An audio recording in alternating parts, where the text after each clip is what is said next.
Throughout the presentation, I will define rapid sequence intubation, also known as RSI. We will discuss the 7 Ps of intubation and its timeline, discuss pharmacologic agents used in RSI, how we dose them, and how we choose them based on our patient, and discuss the pharmacology of various different vasopressors.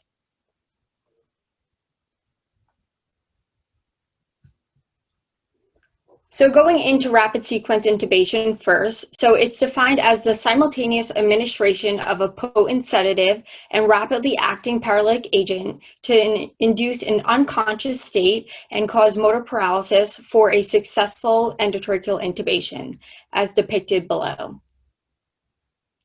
The whole goal of RSI is to protect the patient's airway while providing rapid anesthesia, and the goal is to facilitate a successful intubation. RSI is used in situations where a patient requires a patent airway to protect their airway. So there's a need for ventilation, or these patients are at high risk for aspiration. Commonly in the ED, we use RSI for patients who have not fasted, which are a big part of our population, those that are critically ill and are decompensating, and those that are hemodynamically unstable.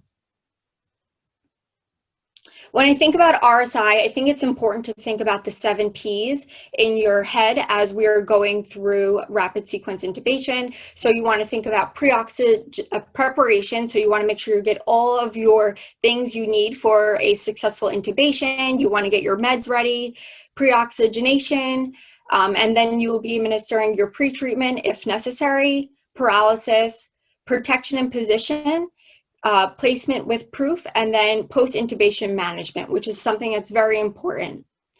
And then on the next slide, it will go through just the timeline a little bit more in depth. So I think of paralysis with induction. So step 4, this is your time 0. So everything before that is going to be time 0 minus X amount of minutes, and then anything after that it would be after your time 0. So like I said, preparation, you want to get all of your equipment ready, your drugs, and then after your intubation is successful and you have proof of placement, you really want to think about post-intubation management, which we'll touch on a little bit later on. When we think about medications used for RSI, we want to think about what would be our optimal pharmacokinetic properties. So we want an agent that has a rapid onset with a short duration of action usually, and we really want it to be hemodynamically neutral because a lot of these patients are critically ill and they are hemodynamically unstable. And then we want something with minimal side effects, and if we need be, something that is quickly reversible. So before we get into the drugs, I think something that is very important that sometimes we forget about is access. So you always want to ask yourself, do I have access, and is my IV access patent? So if you have the nurse at the bedside, you want to ask the nurse, is the IV flushing? Or if you are, make sure you flush that IV and make sure that we have good access to administer our medications. The first thing we'll talk about is pre-treatment. So the whole goal of pre-treatment is to attenuate the anxiety and the negative physiological response that might occur during intubation. And when we think of administering drugs for pre-treatment, this is going to be time 0 minus 3 minutes. So when you are actually intubating, the airway is innervated with sympathetic and parasympathetic nerves, which releases catecholamines. So when we do this, this could increase the heart rate as well as increase the mean arterial pressure by about 20 to 25 millimeters per mercury. Also, this stimulation of placing the endotracheal tube in the airway could cause laryngeal spasm, airway bronchospasm, and a cough reflex, which is something we want to mitigate. However, in practice, we routinely do not use pre-treatment, only for a select patient population. So if someone has an increased intracranial pressure, also known as ICP, or we are concerned for that, we might utilize pre-treatment. And then patients who are very bradycardic prior to intubation, we might use an agent such as atropine to increase their heart rate. So our 4 pre-treatment agents of choice are lidocaine, atropine, fentanyl, and then midazolam. So getting into lidocaine, so it works by blocking sodium channels in the neurons, which eliminates the ability to depolarize, and it eliminates the carrying signal. So what this does in pre-treatment for RSI, it blunts the cough reflex. And we know that an increase in cough is associated with an increase in ICP. So we want to try and prevent that. And then it also inhibits bronchospasm in reactive airway disease. It's dose 1.5 mg per kg. It is very quick onset, about 45 to 90 seconds with a duration of 10 to 20 minutes. It is contraindicated in patients with severe bradycardia or heart block, and it can cause hypotension. Our next pre-treatment agent is atropine. So this works by antagonizing muscarinic receptors of the parasympathetic nervous system. So it blunts the vagal response seen during endotracheal intubation. It's dose 0.01 mg per kg IV. This onset is a little bit longer onset, so you might actually want to give this a little bit earlier in your timeline during RSI, because like we spoke about pre-treatment, you usually would give it time 0 - 3. You might want to give it 5 to 10 minutes prior, and this lasts for about 3 hours. So we use its adverse effect of tachycardia to our advantage. However, it does have anticholinergic properties, so dry mouth, flushing, and urinary retention it could cause. And this might be beneficial in patients with copious secretions, and again, in patients who are bradycardic. Fentanyl, it works. It's a mu opioid receptor agonist. This blunts the sympathetic surge associated with pain response during intubation. It's dose 1 to 3 mg per kg, and you want to give this over 30 to 60 seconds. It is a immediate onset, about less than 30 seconds, and it lasts for about an hour. In terms of adverse effects, sometimes it could cause hemodynamic instability, however, less likely compared to other opioids. It can cause respiratory depression, and then a very rare side effect, it could actually cause chest wall rigidity. This may be beneficial in patients with a pronounced sympathetic surge. So those patients that might have intracranial hemorrhage, cerebral or aortic aneurysm, and dissections. And then it will just prevent the increase in blood pressure that is caused by releasing catecholamines.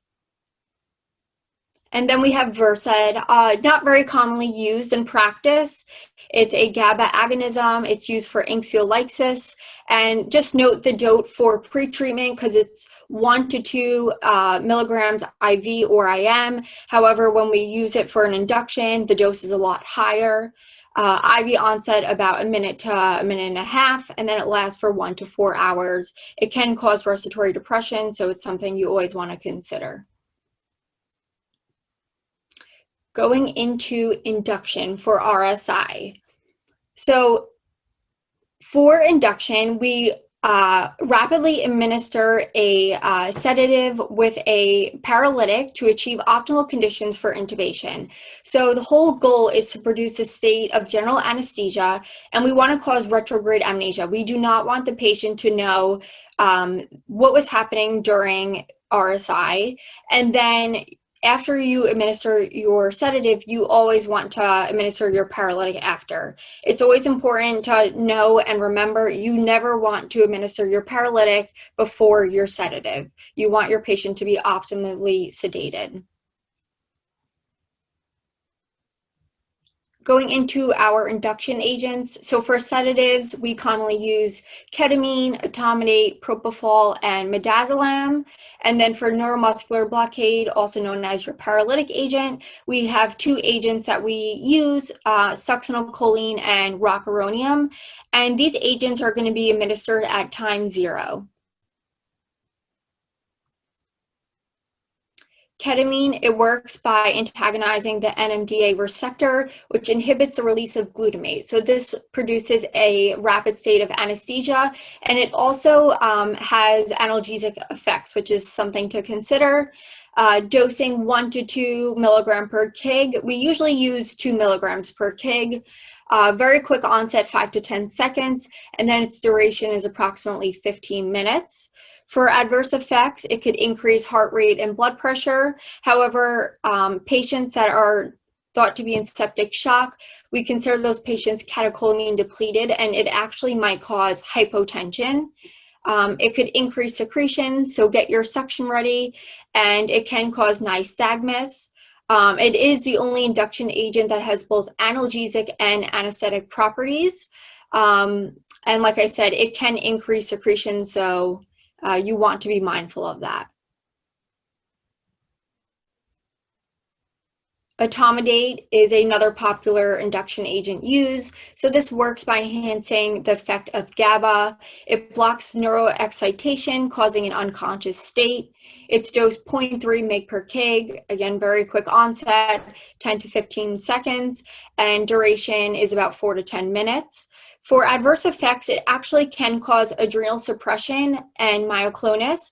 Adrenal suppression, it's transient. It lasts for about 48 hours. We do not treat any of these adverse effects. It's just an indication, especially for myoclonus, that our drug is working. And clinical pearls, it's usually hemodynamically neutral. So you don't need to worry about blood pressure and with using etomidate. For propofol, it is not hemodynamically neutral. It enhances the effect of GABA. It's dose 1.5 to 2.5 mg per kg IV, very quick onset and very short duration, which is why propofol is a great agent of choice. However, be careful in patients with soy allergies. It is not a contraindication. It is just something to be mindful of. It can cause hypotension and myocardial depression. So you want to be careful in those patients that have a really bad cardiac history. You might want to stay away from propofol. And then it's beneficial in patients with elevated ICP, bronchospasms, and head injuries. And then midazolam, I would say this is not commonly used in practice. It works on GABA agonism. So at this dose, like we mentioned prior, for pretreatment, it was 1 to 2 milligrams, where here it's 0.2 to 0.3 mg per kg. So you're using a lot higher doses. So this is where you're getting your amnesia effects as well as additive muscle relaxant effects. Onset 60 to 90 seconds, duration approximately 2 to 3 hours, and then this will cause respiratory depression, hypotension, commonly seen, and sometimes it could cause actually bradycardia. So just for to recap, so for induction agents, in practice, I would say the most common agents are going to be etomidate and ketamine and propofol, but it varies depending on institution to institution. Getting into neuromuscular blocking agents. So like previously mentioned, you always want to administer your sedative and make sure your patient is sedated before paralyzing them. We would never want a patient to be awake and paralyzed. So how these work, there are two different classes. You have depolarizing neuromuscular blockade and then non-depolarizing neuromuscular blockade. So succinylcholine is our depolarizing agent. It resembles acetylcholine structurally, and it actually is an agonist of the acetylcholine receptor, which causes muscle paralysis. Where rocuronium, it competitively blocks acetylcholine receptors, so it does not actually activate acetylcholine, and it prevents acetylcholine from binding, which again causes muscle paralysis. Our first agent of choice is succinylcholine. So like I mentioned, it causes muscle paralysis. It's dose 1.5 mg per kg IV. However, if there is an emergent situation where you can't get IV access and the patient does need to be paralyzed for RSI, you can administer it IM at 4 mg per kg, not commonly used at all. And then onset is 45 seconds. And if you're giving it IM, it's a little bit longer, so 2 to 3 minutes, and it lasts for 3 to 10 minutes. It is contraindicated in malignant hyperthermia. You want to be mindful in patients that are hyperkalemic at baseline, so your end-stage renal disease patient. It increases your potassium approximately 0.5 MEq per liter after administration. It can cause bradycardia, and then you could get fasciculations. It's just something that you know that your paralysis is working. And then clinical pearls, you want to be cautious in patients with myasthenia gravis, burns, and crush injuries. And then rocuronium is our second paralytic of choice. It's dose 0.6 to 1.2 mg per kg. We use the 1.2 mg per kg in practice because it's actually shown to have a quicker onset compared to the 0.6 mg per kg. So it works in about a minute, and then duration is 40 to 60 minutes.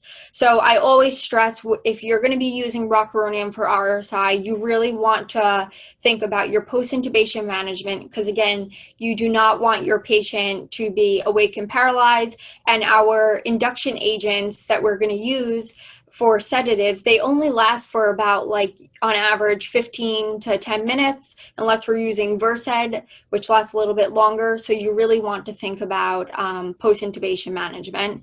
For patients with myasthenia gravis, you would give half the dose of your normal dose.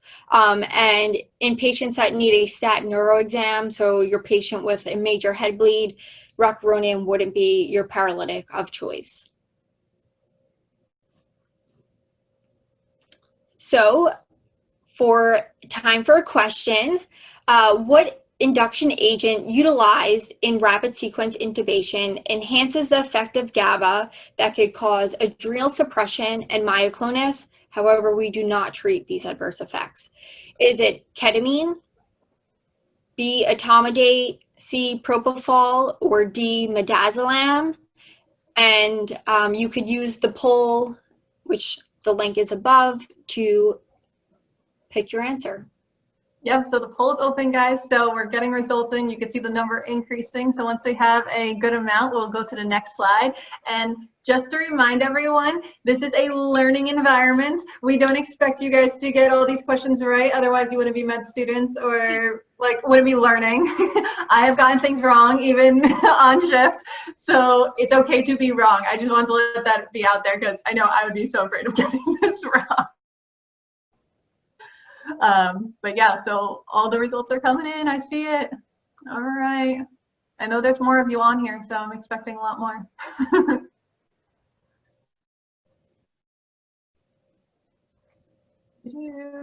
Oh, and if you need the link, it's also in the chat.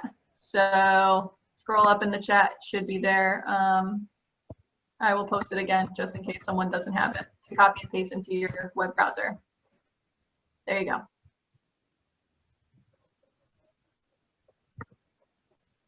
Okay, those numbers are going up. Oh, okay, so we got up to 40 and going on. There we go. So it looks like the #1 answer we got was etomidate. Let's see how well you guys did. Hey, look, most of you got that right, but Very good. This was a tough one. Sorry. Like, you challenged me, Kelly, on this. So just for education, so like I mentioned, etomidate, it's a very common induction agent that we use, and it can cause transient adrenal suppression and it can cause myoclonus. However, we do not treat these adverse effects. The myoclonus just tells us our agent is working, and the adrenal suppression, it's transient. You might want to avoid it in your patient with septic shock. This is just an overview of RSI. I think you guys will be getting this PowerPoint, so it's a good little bit of information for you. So again, just a little overview. We have our pre-treatment. We're administering these meds usually around time 0 - 3 minutes. However, in practice, not commonly used. Our patient population where we would use this is increased intracranial pressure or concern for it. Or if your patient's bradycardic, you might want to utilize some atropine. For induction agent, for sedation, we have ketamine, etomidate, propofol, and Versed. In practice in America, I see commonly etomidate, ketamine, and propofol are used. And then our paralytics, succinylcholine, and rocuronium. There's various institution to institution prefer one over the other. I just always stress rocuronium, a very long half-life, 45 to 60 minutes, and this is when post-intubation management comes into play. So once your patient is intubated, you want to think about pain. They have lots of reasons for them being in pain, putting in lines. They have now positive pressure that's not very comfortable, and then you want to think about sedation, and if they are hypotensive, which we will get into next. So just to conclude, RSI is used to secure a definitive airway in an uncooperative, non-fasted, unstable, and usually critically ill patient. The appropriate medication and dose is based on our patient population, and you always want to administer your sedatives prior to your paralytics. So next we will talk about vasopressors. Commonly we see in practice, successful intubation, we try to use agents that were hemodynamically neutral, and once our patient's intubated, they become hypotensive and crash on us. And usually that's because we took away the sympathetic surge and now they're a little pressor because they're that sick. So we will talk about pressors of choice. So before we do, I think it's important to just review hemodynamic principles, because basically why we're using pressors is to target certain hemodynamic principles to increase our mean arterial pressure. So when we think about cardiac output, this is equal to heart rate times stroke volume. Blood pressure is equal to cardiac output times systemic vascular resistance, which will be referred to as SVR. And then we have mean arterial pressure, which is cardiac output times SVR plus your CVP. For vasopressors, usually our MAP goal is greater than 65 millimeters of mercury. However, depending on the shock state, it could be a little bit higher. So the goal of vasopressor is to increase our mean arterial pressure, and by doing this, we're increasing our oxygen delivery. So we want to make sure patients are adequately perfusing to their tissues, and how we do this is we increase their cardiac output. So before we talk about the specific agents, I think it's helpful to review receptors and where they're located. So alpha receptors, these increase systemic vascular resistance. We have our beta receptors. This increases chronotropy, so increases that heart rate, and contractility, a nice squeeze on that heart, which is inotropy. We have vasopressin, the V1 receptor. This increases SVR, and I will talk about this later, but vasopressin basically is the same thing as alpha when we're using our vasopressor agents, so something to be mindful of. And then dopaminergic receptors, they cause vasodilation in the mesenteric and renal arterioles. However, we are not looking to have affinity for this receptor in terms of trying to increase our heart rate. For receptor location, I'm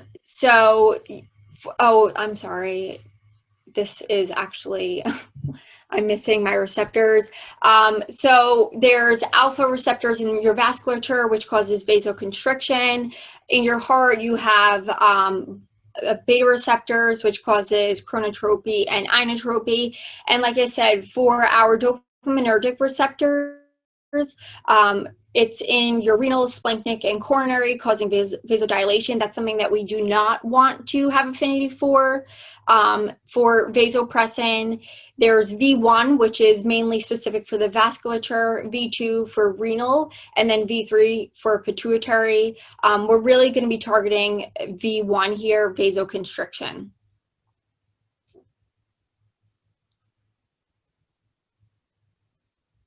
Sorry, I was trying to put your things in. It didn't really work. I will just ignore that. It went missing. I will update these slides for you guys, so you guys, I will add in the receptors for you guys. Sorry, So, tried to write it in. Didn't really work. Our first vasopressor of choice, and you guys will probably see this very often in practice, is norepinephrine. It's indicated for most shock types, which is why you will commonly see it. In terms of its affinity for receptors, it has highest affinity for alpha, and then as you get to higher doses, you get more beta 1 and beta 2 affinity. So what this does, this increases your SVR, and also at higher doses increases contractility and inotropy. Just for you guys, these doses are based off of FDA dosing. Depending on institutions you go to, you will have different initial starting doses, and many times institutions will have max doses on various pressors. For initial dosing, it's usually around 8 to 12 mic per minute. Some institutions do it weight-based. In terms of adverse effects, you could see arrhythmias, especially at higher doses, and digital ischemia. So something you want to be monitoring for, especially patients that are on it for longer durations. I'd say about like 48 hours and greater. And then it is your first line vasopressor of choice for septic shock. Our next vasopressor, epinephrine.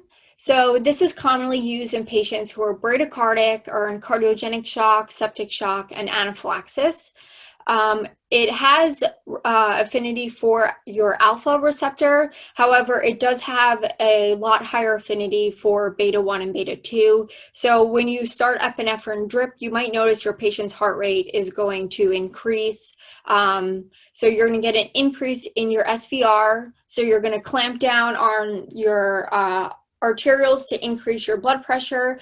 You're going to get an increase in heart rate and increase in inotropy, which is why we use this in cardiogenic shock. Initial dose, 0.05 to 2 mic per kg per minute. Again, your initial dose is going to vary on how sick your patient is. If your patient, you can't even get a blood pressure on them, I would start at 2 mic per kg per minute. You could always come down on the dose. The last thing you want is your patient to code because they were so hypotensive. In terms of adverse effects, it can cause arrhythmias, tachycardia, because again, you have higher affinity for that beta receptor. You could get an increased lactate. It causes decreased lactate clearance in the liver, and it can cause hyperglycemia. Phenylephrine, this is only has affinity for your alpha receptor. It's commonly used for distributive shock and septic shock as an add-on agent. And if a patient was on norepinephrine and they had a serious arrhythmia, you'd want to switch them to phenylephrine.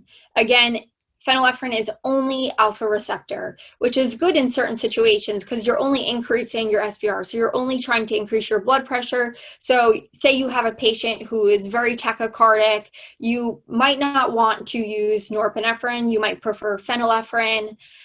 Dosing 0.5 to 6 mic per kg per minute. It can cause reflex bradycardia, something to be mindful of. So if that is the case for your patient, you might actually want to switch them to norepinephrine if the bradycardia is very severe. And then it is 10 times more potent than norepinephrine and is a great agent for those who are tachycardic, like I mentioned. Vasopressin is our next agent. It is a very expensive vasopressor here in America.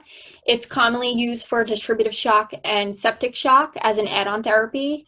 So it has affinity for V1 and V2 receptors. Again, for in terms of vasopressors, we're targeting the V1 receptor. We want to increase that blood pressure. So by doing that, we increase our SVR. And like I mentioned previously, vasopressin basically mimics the V1 receptor mimics the alpha, so they work in the same manner. Initial dose 0.03 to 0.04 units per minute. Something about vasopressin, we do not titrate it. It's usually a fixed dose. We might go from 0.03 to 0.04 in someone who is very sick, but we're not titrating these drips based off of a MAP goal like we are for our other agents. It is known to cause digital and mesenteric ischemia. It is a very potent vasopressor.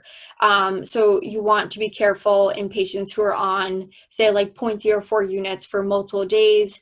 These are things you want to think about. It can cause arrhythmias, and it's typically reserved as salvage therapy in refractory vasodilatory shock due to this mesenteric ischemia. Compared to other vasopressor agents, vasopressin does have a little bit longer onset, so about 15 minutes. So it's something to be mindful of if you start your vasopressin and in 5 minutes you're like, but my blood pressure is still, the patient's still hypotensive. Just know that it takes a few minutes to kick in. So about like 15 minutes, you should see a response. And then dopamine, commonly used in septic shock and cardiogenic shock. I would say more cardiogenic than septic shock because norepinephrine is first line.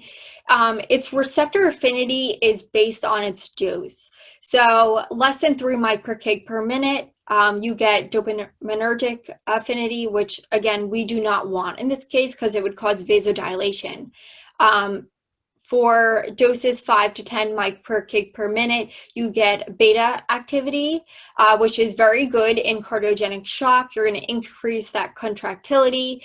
And then greater than 10 mics per kg per minute, you're going to get alpha affinity, which is going to increase your blood pressure. So depending on your indication, that's going to depend on where you really start your dose.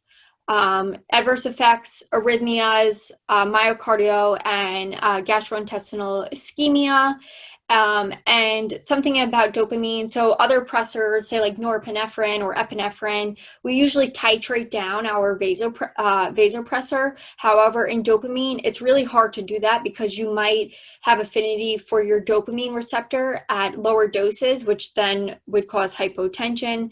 So it's a little bit harder to wean off compared to other agents. In terms of access for vasopressors, so as we know, vasopressors, we want to administer through a central venous access due to the risk of extravasation. However, if you're in emergency medicine, you're not going to have central access right away. It's okay to start your vasopressor through a peripheral line. However, you want to go up on the arm because it has deeper and larger veins.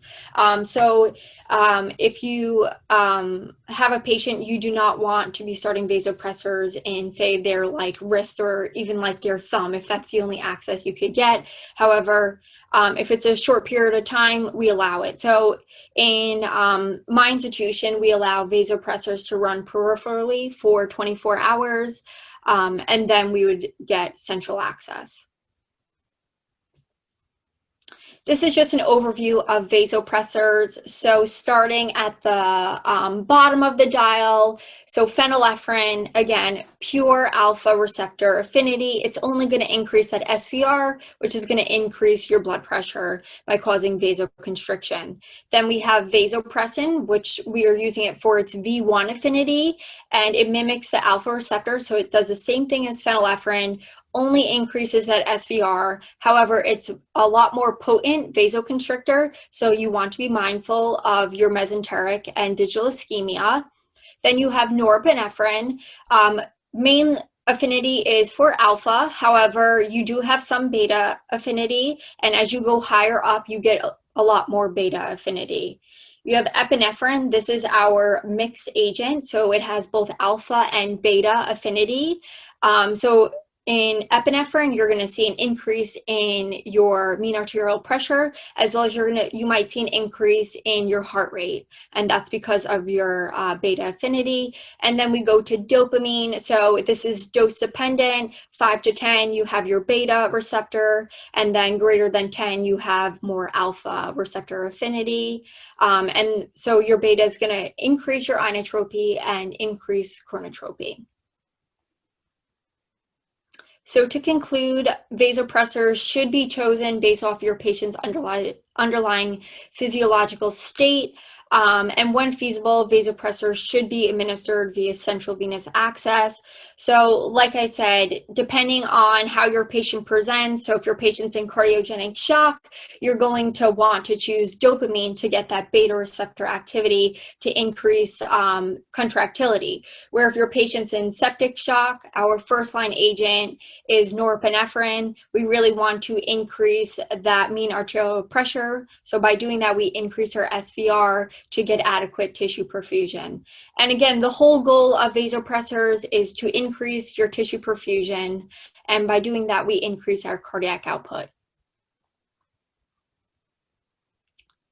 And with that, that concludes the presentation. If anyone has any questions, I guess we will open the floor to that. Yeah, so thank you, Kelly. That was so much information that was like so needed. I actually love the review. So if you guys go to this poll, I know a couple of you were putting in questions in the chat. So go to the poll link again, and you could actually type in your question, free, like open-ended, and then you could also vote for your question to be put at the top of the leaderboard. We're going to answer the ones that are at the top versus the bottom, because then it means more people want to know. Or if you don't know what question you want to ask, you could thumbs up, thumbs down questions that are being asked. So you could put something up towards the top. So.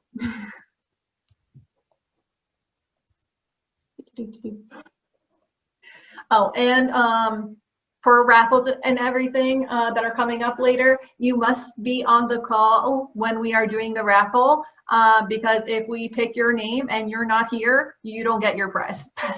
Just FYI. I see one question from Navad. Oh, yeah, and there it is. Yes. So why we use mean arterial pressure. So this is the average pressure found in the patient's arterial. So it's a better indicator of overall tissue perfusion, where when you just look at your systolic and diastolic, it's not as good as a marker. So that's why all of your vasopressors are going to be titrated to a mean arterial pressure goal. Which vasopressor do you use most often? I would say we would, again, it depends on the indication. If a patient's in septic shock and hypotensive, we are going to use norepinephrine. If a patient just coded and we got them back, you're going to put them on an epinephrine drip, which is recommended based off of guidelines. And then cardiogenic shock, we're going to use dopamine. Some institutions use epinephrine because, again, it has that beta affinity. But again, it depends based on the indication for the pressor. Should we use the combination of dobutamine and norepinephrine? In terms of, I don't know who asked this, for the combination of dopamine and norepinephrine, what indication are you referring to? I mean, just for like a general, for vasopressors, so if your patient's in septic shock, you want to start at one agent. You would maximize that agent and then you would add on a different agent. So for septic shock, you're going to add on norepinephrine, that's first line recommended agent, and then you're going to add on vasopressin if you need more vasopressor to get to your mean arterial pressure goal. So again, it depends on the indication. On the slide for epinephrine, Kelly says it has more affinity, but on this, yes. So for epinephrine, it does have more affinity for beta receptors compared to norepinephrine. They both have affinity for alpha receptors. However, epinephrine, some people will say that its alpha is equal to its beta receptor, or some people will say that it just has more, it's alpha first, and then it just has higher affinity for beta receptors. For pre-treatment RSI was given? Which two special conditions? For pre-treatment in RSI, we usually give it for patients with increased intracranial pressure, or very uncommon though, if your patient's bradycardic, you might want to give them atropine, but it's really only used in practice these days for patients with concern for increased intracranial pressure. And I would say we use in practice fentanyl to mitigate that response. Cool. I'm just going to slide down just to see what else is coming in. Have your pick. For cardiogenic shock, dopamine is usually the drug of choice starting off.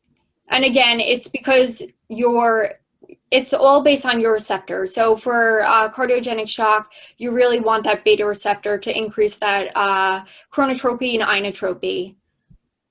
Nope, they're all moving. However, you can use epinephrine. Okay, so I think you asked that. In anaphylactic shock, what is the starting dose of adrenaline or epinephrine?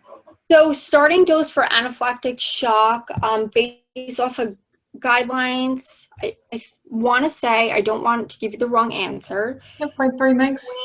0.02, I think, but let me just double check with that.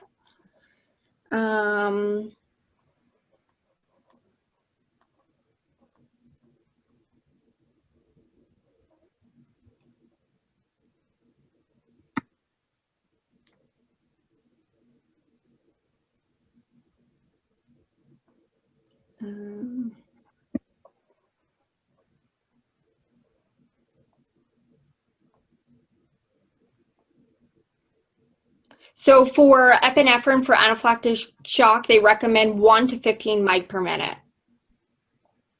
Again, this would be after giving your IV epinephrine, and then if they were refractory to that, you would start them on a epinephrine drip.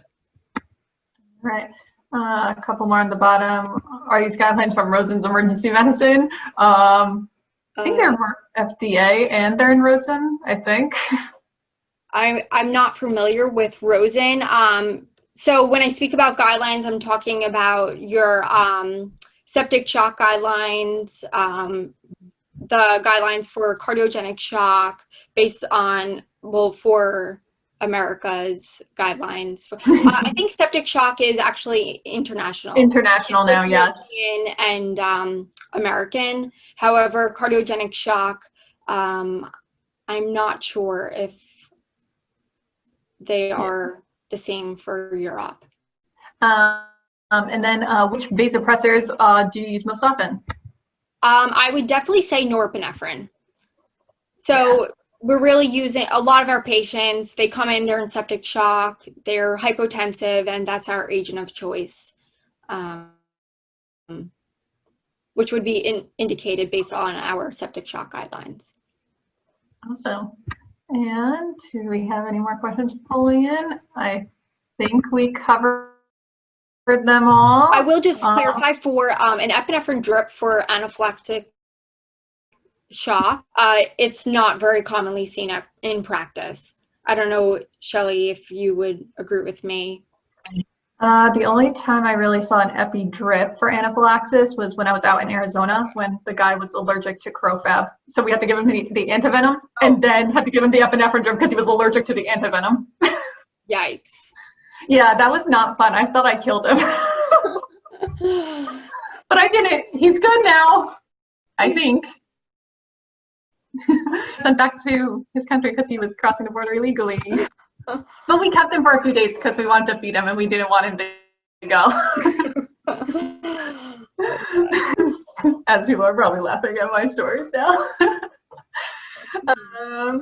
So awesome. I think we covered all the questions. So thank you for an awesome lecture. We have a little bit of time until